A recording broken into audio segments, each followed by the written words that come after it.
Hello students, आज हम लोग की वेक्टर स्पेस की आपका 14th लेक्चर है। इसको मैंने दो पार्ट में बनाया है, पार्ट 1 पार्ट 2, क्योंकि जब आपकी वीडियो थोड़ी ज्यादा लंबी हो जाती है तो वो एक में नहीं आ पाती है। तो आज हम लोगों का स्केलर ट्रिपल प्रोडक्ट का ज्योमेट्रिकल इंटरप्रिटेशन और वेक्टर ट्रिपल प्रोडक्ट, ये चीज आपकी खत्म हो जाएगी। फिर हम 3 डायमेंशनल ज्योमेट्री में को स्टार्ट करेंगे। तो आइए स्टार्ट करते हैं। अदिश त्रिगुणन की ज्यामितीय व्याख्या यानी कि geometrical interpretation of scalar triple product. अब आपको हमने यहाँ पर हमने कंसीडर किया है 3 वेक्टर्स कंसीडर किए हैं, ए बी सी, क्योंकि ऑब्वियसली हमको स्केलर ट्रिपल प्रोडक्ट तो 3 वेक्टर्स चाहिए होंगे। A b c are 3 vectors non zero non parallel यानी कि अशून्य असमांतर 3 सदिश हमने एज्यूम कर रखे हैं। और आप लोगों ने 3 डायमेंशनल शेप पढ़े होंगे, जैसे कि जब हम स्क्वायर को 3 डायमेंशन में पढ़ते हैं तो वो क्यूब में कन्वर्ट हो जाता है, रेक्टेंगल को पढ़ते हैं तो वो क्यूबॉइड में कन्वर्ट हो जाता है, और सर्कल को पढ़ते हैं तो वो आपका स्फीयर बन जाता है, ट्रायंगल प्रिज्म बन जाता है।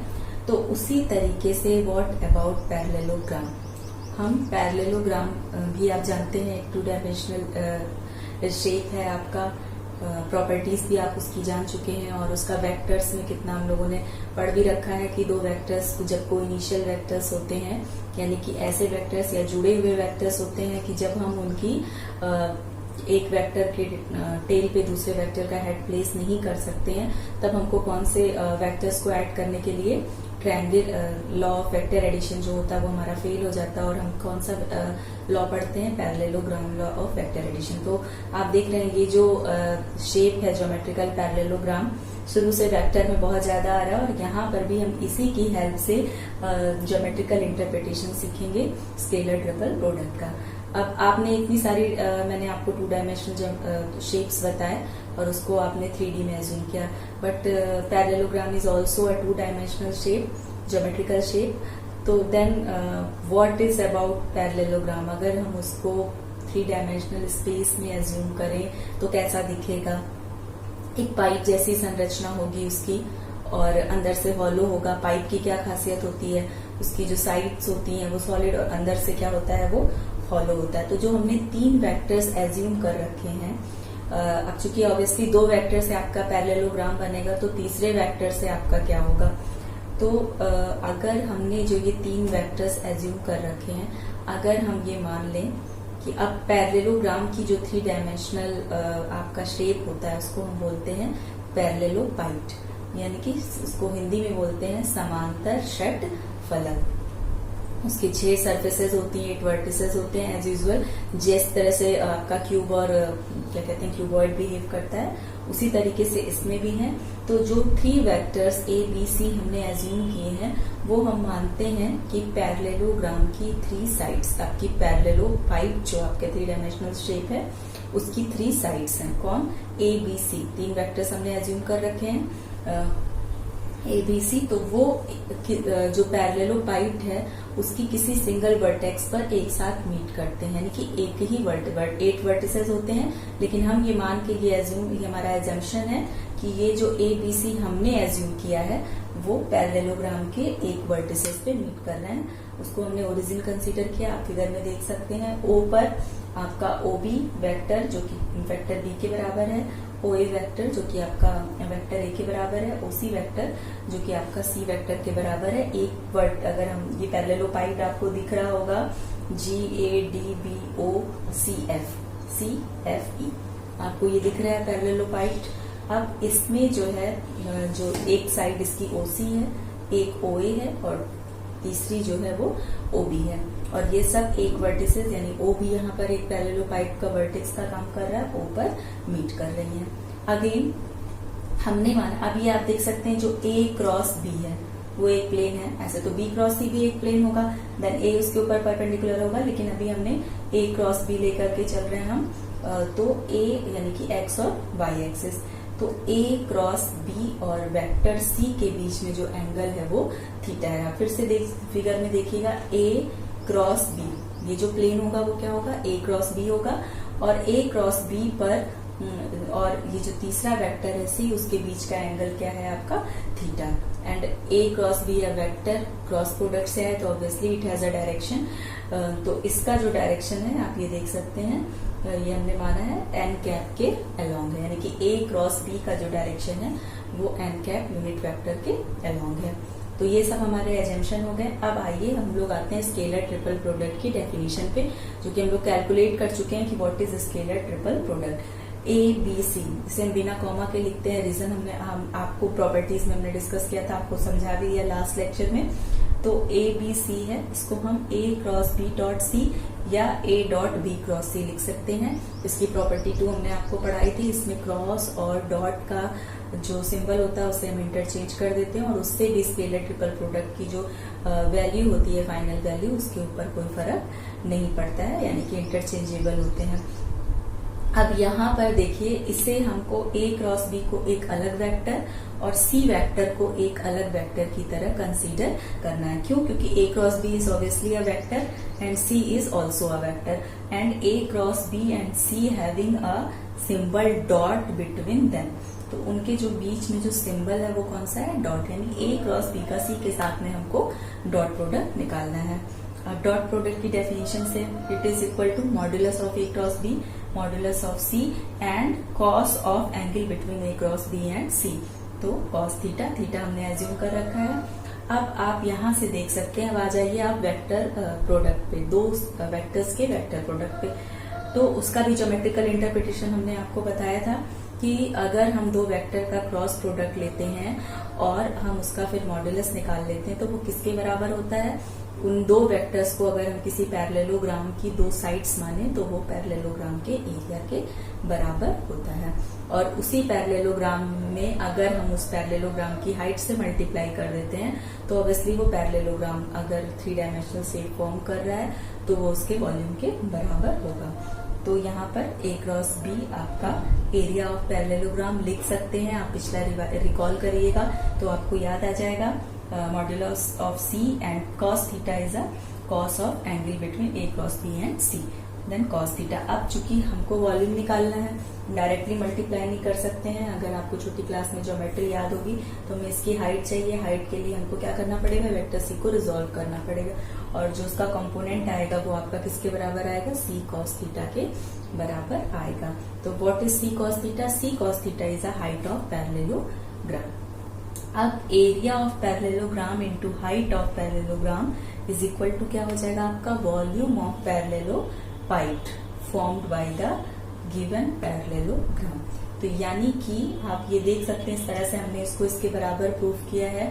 यानी कि अगर 3 वेक्टर्स हमारे हैं और अगर हम उनका स्केलर ट्रिपल प्रोडक्ट निकालते हैं तो उनका स्केलर ट्रिपल प्रोडक्ट जो होता है उनके द्वारा फॉर्म किए गए पैरेललोपाइड के वॉल्यूम के बराबर होता है। अब what is the use of this geometrical interpretation? हमने ज्योमेट्रिकल इंटरप्रिटेशन से निकाल लिया कि स्केलर ट्रिपल प्रोडक्ट जो होते हैं वो वॉल्यूम ऑफ पैरेललोपाइड के बराबर होते हैं। अगर हम ए बी सी जो 3 वेक्टर्स एज्यूम कर रहे हैं उनको जो है अगर हम मान लेते हैं कि वो किसी पैरेललोपाइड की 3 साइड्स हैं जो सेम वर्टेक्स पर मीट करती हैं, तो हम इसका यूज क्या है? हम इसको किस तरीके से आगे वेक्टर में यूज करेंगे, इसको देख लेते हैं। हम लोगों ने कोप्लेनरिटी ऑफ वेक्टर्स पढ़ी होंगी।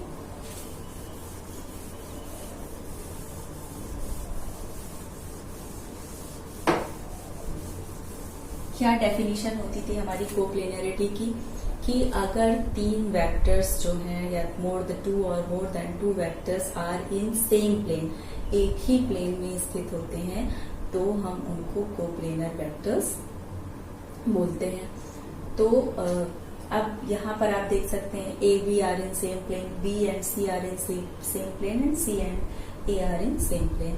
यहाँ पर आप इस तरीके से इसको देख सकते हैं। लेकिन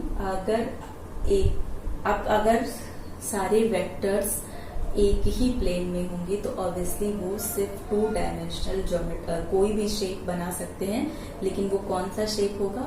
2 डायमेंशनल शेप होगा। ऐसा शेप होगा जिसको हम सिर्फ और सिर्फ एक प्लेन में ड्रॉ कर सकते हैं। क्योंकि अगर हम कोई शेप जो है स्पेस में होता है तो इट मीन्स कि उसके पास तीनों डायमेंशन है, लेंथ, ब्रेथ एंड हाइट।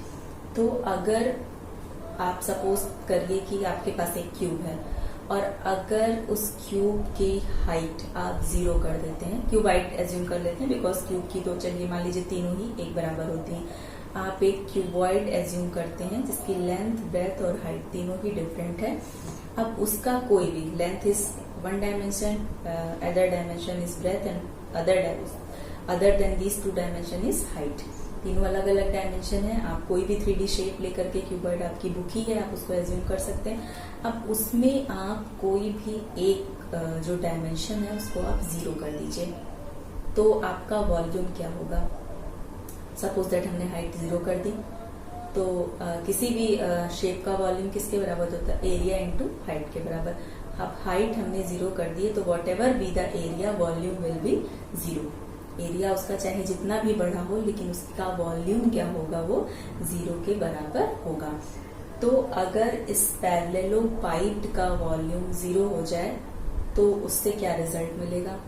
इसका मतलब ये होगा कि तीनों वेक्टर्स जो होंगे वो आपके सेम प्लेन में होंगे। वॉल्यूम 0 होने का मतलब आपका क्या हुआ, A is not equal to 0, B is not equal to 0 and C जो है वो आपका सेम प्लेन में अगर स्थित है, तो ये जो पैरेललोपाइड है वो बन ही नहीं सकता है। तो जब वो बन नहीं सकता है, यानी कि हाइट हम उसकी निकाल नहीं सकते, हाइट 0 होगी, तो इसका मतलब क्या होगा, इस पैरेललोपाइड का जो है वॉल्यूम जो होगा वो आपका 0 के बराबर होगा। तो यदि हमको 3 वेक्टर्स दिए गए हैं और उनको प्रूव करना है कि ये कोप्लेनर वेक्टर्स हैं या नॉन कोप्लेनर, अगर जो उनके द्वारा बना जो पैरेललोपाइड है अगर उसका वॉल्यूम 0 के बराबर आता है, this means all 3 given vectors are coplanar, और अगर 0 के बराबर नहीं आता है दैट मीन्स कि they are non coplanar vectors. तो आई होप आपको समझ में आ गया होगा। वेक्टर स्केलर ट्रिपल प्रोडक्ट की हेल्प से हम कोप्लेनरिटी को क्या कहते हैं, कोप्लेनरिटी को एक्सप्लेन करते हैं। यानी कि अगर किन्हीं 3 वेक्टर्स का सीधी सरल भाषा में नेसेसरी और सफिशिएंट कंडीशन ये होती है आपकी कि अगर किसी 3 वेक्टर्स का जो है स्केलर ट्रिपल प्रोडक्ट जो है 0 के बराबर है, this means they are coplanar vectors, और if not then they are non coplanar vectors. Reason आप जानते ही होंगे कि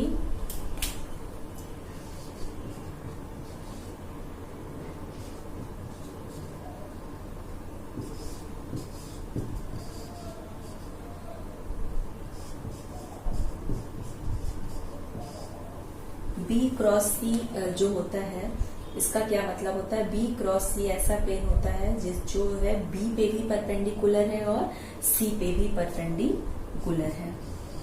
और अगर ये आपका 0 हो जाता है तो इसका मतलब क्या होगा, जो A है वो भी आपका B क्रॉस C पर परपेंडिकुलर होगा, और अगर वो भी B क्रॉस C पर परपेंडिकुलर होगा तो दैट मीन्स कि तीनों एक ही प्लेन पर क्या होंगे, स्थित होंगे, वो तीसरे प्लेन में होगा नहीं। क्योंकि अगर A जो है B क्रॉस C, अगर इसका वो 0 है, B and C are already perpendicular to the plane B cross C, हाँ जो प्लेन है उस पर B and C already perpendicular है, तो A जो है अगर इसका ये 0 हो जाता है, ये 0 नहीं है, B क्रॉस C 0 नहीं है, तो दिस मीन्स क्या होगा कि A जो है वो भी B और C के साथ यानी कि एक ही प्लेन पर स्थित होगा। तो जो नेसेसरी और सफिशिएंट कंडीशन होती है, अगर आपको कोप्लेनरिटी चेक करनी है तो आप सीधे सीधे वेक्टर्स का क्या निकालेंगे, स्केलर ट्रिपल प्रोडक्ट निकालेंगे, और अगर स्केलर ट्रिपल प्रोडक्ट 0 हो जाता है तो इसका मतलब ये होता है कि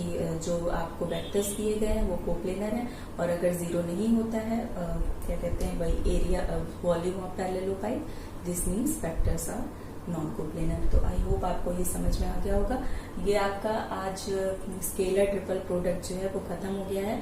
इसी लेक्चर के सेकंड पार्ट में हम वेक्टर ट्रिपल प्रोडक्ट पढ़ेंगे, और इसके बाद हमारा वेक्टर स्पेस खत्म हो गया। अब 3 डायमेंशनल ज्योमेट्री में आ जाएंगे, जहां पर हम equation of line, equation of plane, angle between line and plane, और plane passing through the intersection of 2 lines, ऐसे करके डिफरेंट टॉपिक्स हैं आपके 3 डायमेंशनल ज्योमेट्री में, उसे पढ़ेंगे। लेकिन जो वेक्टर स्पेस वाला पार्ट है वो आपका आज खत्म हो जाएगा इस लेक्चर के सेकंड पार्ट में, जहां पर हम वेक्टर ट्रिपल प्रोडक्ट पढ़ेंगे, लेकिन वेक्टर्स में हमारा वेक्टर ट्रिपल प्रोडक्ट का यूज नहीं है अभी आपके कोर्स में।